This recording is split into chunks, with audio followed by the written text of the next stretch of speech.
Welcome. In front of me I have Metro Wireless Earphones 2 and also Apple Watch, and I'm going to show you how you can pair these earphones to your Apple Watch. So at the first we have to go for the settings, find the Bluetooth settings, enter, and right now we have to wait until the watch finds automatically our earphones. But if it is not going to happen, we are going to connect them manually, so don't worry about that, just wait a few seconds.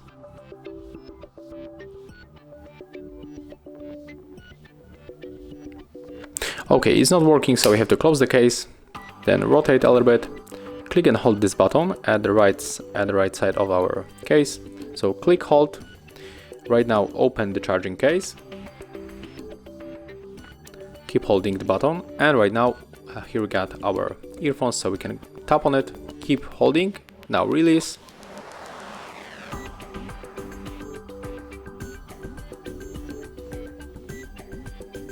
And as you can see, right now our Metro Wireless Earphones 2 are connected to our Apple Watch. So that's how it looks. Thank you guys for watching.